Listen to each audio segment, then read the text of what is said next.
আজকের আলোচনায় আমরা প্রমথ চৌধুরীর একটা খুবই গুরুত্বপূর্ণ প্রবন্ধ সাহিত্যে খেলা এটা নিয়ে একটু গভীরভাবে কথা বলবো। হ্যাঁ। এই লেখাটাতে তিনি সাহিত্যের আসল উদ্দেশ্যটা কি তা নিয়ে কিছু বেশ চমকপ্রদ ধারণা দিয়েছেন। মূল কথাটা শুনলে একটু অবাকই লাগে। সাহিত্য নাকি আসলে এক ধরনের খেলা। ঠিক তাই। চৌধুরী আসলে প্রচলিত অনেক ধারণাকেই প্রশ্ন করছেন এখানে। তিনি বলছেন সাহিত্যের প্রধান কাজ কিন্তু পাঠককে শুধু খুশি করা বা যাকে বলে মনোরঞ্জন করা সেটা নয়, আবার সরাসরি কিছু নীতিকথা শেখানো বা জ্ঞান দেওয়াও নয়। ব্যাপারটা একটু অন্যরকম, তাই না? হ্যাঁ, কারণ আমরা তো সাধারণত সাহিত্যকে হয় বিনোদনের মাধ্যম ভাবি, নয়তো কিছু শেখার উপায় হিসেবে দেখি। চৌধুরী এই দুটো ধারণার বাইরে গিয়ে কথা বলছেন। একদম। প্রথমেই তিনি যে বিষয়টা স্পষ্ট করছেন সেটা হলো আনন্দ আর মনোরঞ্জনের মধ্যেকার তফাৎ। ঠিক। তার মতে লেখক যদি খালি পাঠকের মনোরঞ্জনের দিকেই ঝোঁকেন, পাঠক কিসে খুশি হবে শুধু সেইটা ভেবে লেখেন, তাহলে সাহিত্য তার যে গভীরতা, তার যে আসল ধর্ম সেটা হারিয়ে ফেলে। কেমন যেন একটা অগভীর খেলনার মতো হয়ে যায়। হ্যাঁ, সবুজপত্রে যখন এটা বেরিয়েছিল তখন এটাই ছিল তার অন্যতম প্রধান বক্তব্য। এই মনোরঞ্জনের চেষ্টাটা সাহিত্যকে তার কেন্দ্র থেকে সরিয়ে দেয়। আর এই যে আনন্দের কথা তিনি বলছেন সেটা কিন্তু ওই হালকা যাকে বলে চটুল বিনোদন সেটা নয়। এটা অনেক গভীর একটা ব্যাপার, আত্মার একটা খোরাক বলতে পারেন। আচ্ছা। অন্যদিকে দেখুন শিক্ষার বিষয়টা, সেটাও তিনি সাহিত্যের মূল উদ্দেশ্য বলে মনে করছেন না। সাহিত্য থেকে আমরা কিছু শিখি না তা তো নয়। শিখি তো বটেই, কিন্তু সেটা প্রধান উদ্দেশ্য নয়। তার যুক্তিটা হলো মানুষ জ্ঞান অর্জনের জন্য অনেক সময় ধরুন বাধ্য হয়ে বই পড়ে, কিছুটা অনিচ্ছায়, যেমন স্কুলের পাঠ্য বই। হ্যাঁ, ঠিক। কিন্তু সাহিত্যের রস কেউ জোর করে নেয় না। মানুষ স্বেচ্ছায় এর কাছে আসে, নিজের ভেতরের একটা আনন্দের টানে আসে। সাহিত্য তো মনটাকে জাগিয়ে তোলে, শুধু কিছু তথ্য মাথায় ঢুকিয়ে দেয় না।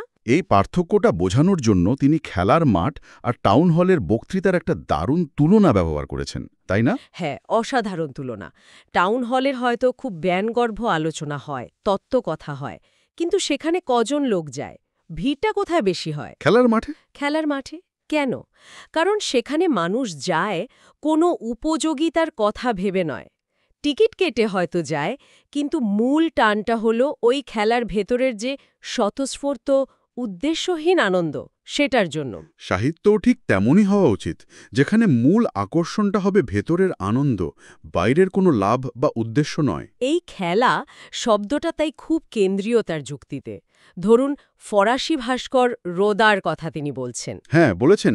দোন্দা যখন একতাল মাটি বা পাথর নিয়ে একটা মূর্তি গড়ছেন, তখন সেই কাজটা তার কাছে এক ধরনের সৃষ্টিশীল খেলা। সেখানে কে কিনবে, কত দামে বিক্রি হবে, এই ভাবনাগুলো গৌণ। মূল হল সৃষ্টির আনন্দটা। একদম। ওই যে গড়ার আনন্দ, রূপ দেওয়ার আনন্দ, সেটাই আসল। কোনো উপযোগিতার প্রশ্ন সেখানে নেই, আছে শুধু সৃষ্টির স্বাধীনতা। এই আনন্দটাই শিল্পকে চালিত করে। বাইরের কোনো লাভের আশা এখানে মুখ্য নয়। আর এখানে একটা খুব জরুরি কথা চৌধুরী যোগ করেছেন। তিনি বলছেন, এই যে সৃষ্টিশীল খেলার অধিকার, এটা কিন্তু শুধু বিখ্যাত বা বড় শিল্পীদের একচেটিয়া নয়। না, একেবারেই নয়। এই অধিকারটা আসলে সবার। তিনি বলছেন, যেমন খেলার মাঠে ধনী দরিদ্র বা উঁচু নিচু জাতের কোনো ভেদাভেদ থাকে না, সবাই খেলার আনন্দে যোগ দিতে পারে। সাহিত্য বা শিল্পের জগতেও ঠিক সেই রকমই হওয়া উচিত। কোনো ভয়, দ্বিধা বা সংকোচ না রেখে যদি খেলার মনোভাব নিয়ে এই জগতে ঢোকা যায়, তাহলে নতুনরাও কিন্তু বড় লেখকদের সঙ্গে একই সফে মিশে যেতে পারে। এই ভয় বা সংকোচটাই অনেককে আটকে রাখে। কিন্তু তিনি একটা সতর্ক বার্তাও দিচ্ছেন। এটা তার সময়ের পরিপ্রেক্ষিতে বলছেন, তবে আজকের দিনেও বোধহয় কথাটা খুব সত্যি। কি সেটা? তিনি লক্ষ্য করছেন যে সাহিত্য ক্রমশ নানারকম খেলনায় ভরে যাচ্ছে। সাহিত্যকে অন্য উদ্দেশ্যে ব্যবহার করা হচ্ছে। যেমন ধরুন, কেউ হয়তো সাহিত্যকে ব্যবহার করছেন রাজনীতির প্রচারের জন্য, একটা লাঠির মতো। কেউ হয়তো ইতিহাসের শুকনো ঘটনাকে রংচং মাখিয়ে একটা নেকড়ার পুতুলের মতো সাজিয়ে মনোরঞ্জন করার চেষ্টা করছেন। আচ্ছা। আবার কেউ হয়তো নীতিবাক্য শোনাচ্ছেন, সাহিত্যের মাধ্যমে নীতির ভেপু বাজাচ্ছেন। বুঝতে পারছি। এই জিনিসগুলো হয়তো কিছু সময়ের জন্য পাঠককে বেশ আকর্ষণও করে, মনোরঞ্জনও দেয়, কিন্তু চৌধুরী বলছেন, এর মধ্যে লেখকের বা সাহিত্যের সেই গভীর স্বতঃস্ফূর্ত যে আনন্দ, সেই খেলার আনন্দটা থাকে না। মানে এগুলো উদ্দেশ্য প্রণোদিত। হ্যাঁ, এগুলো অনেকটা ক্ষণিকের উত্তেজনা তৈরির মতো। পাঠক হয়তো আজ একটা জিনিস নিয়ে খুব হইচই করছে, কালকেই সেটা পুরনো হয়ে গেলে বা একঘেয়ে লাগলে ছুঁড়ে ফেলে দেবে। এতে সাহিত্যের যে একটা স্থায়ী আবেদন, সেটা তৈরি হয় না। এই প্রসঙ্গে তিনি বাল্মীকির রামায়ণ রচনার উদাহরণটা এনেছেন। এটা খুব গুরুত্বপূর্ণ। হ্যাঁ, বলুন। বাল্মীকি যখন রামায়ণ লিখছেন তখন তার উদ্দেশ্য কিন্তু সাধারণ মানুষকে কিছু শেখানো বা তাদের মনোরঞ্জন করা ছিল না। না, তিনি তো মুনি ঋষিদের জন্য লিখেছিলেন। হ্যাঁ, মূলত তাই। নিজের ভেতরের একটা গভীর আনন্দ থেকে একটা তাগিথিজ তিনি সৃষ্টি করেছিলেন। কিন্তু সেই সৃষ্টির মধ্যে যে অন্তর্নিহিত রস, যে গভীর আনন্দ ছিল, সেটার জোরেই সেটা কালজয়ী হয়ে গেছে।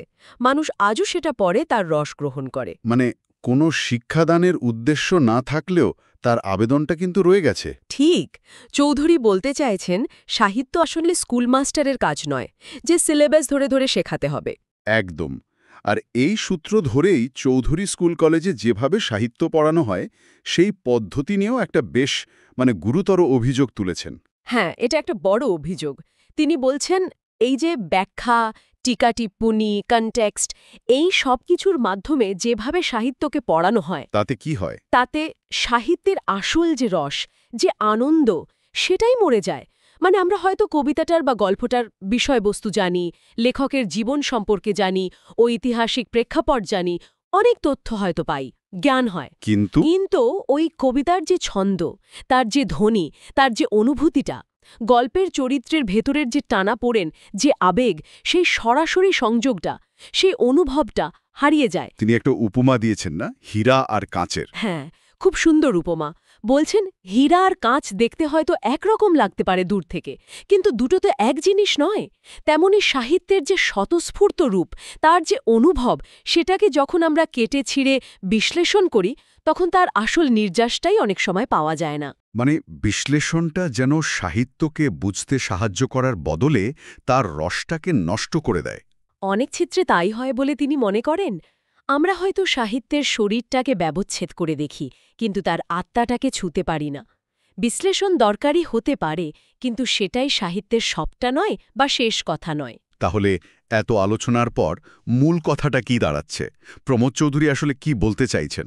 মূল কথাটা হল, সাহিত্য হল মানবাত্মার একটা স্বতঃস্ফূর্ত প্রকাশ, এক ধরনের লীলা বা খেলা, যার উদ্দেশ্য বাইরের কোনো প্রাপ্তি নয়, না পাঠকের মনোরঞ্জন, না সমাজকে শিক্ষা দেওয়া, না অর্থ উপার্জন। উদ্দেশ্যটা তাহলে কি? উদ্দেশ্য হল ভেতরের আনন্দ, সৃষ্টি করার যে বিশুদ্ধ আনন্দ, সেই আনন্দকে প্রকাশ করা। এটা আত্মার একরকম মুক্তি, এক ধরনের বলতে পারেন নিষ্কাম কর্ম, যার একমাত্র ফল হল আনন্দ। এটা শিল্পীর একান্তই ভেতরের তাগিদ, বাইরের কোনো চাপ বা ফরমাইশ নয়। একদম। তাহলে এই আলোচনা থেকে একটা প্রশ্ন স্বাভাবিকভাবেই মনে আসে, তাই না? বলুন।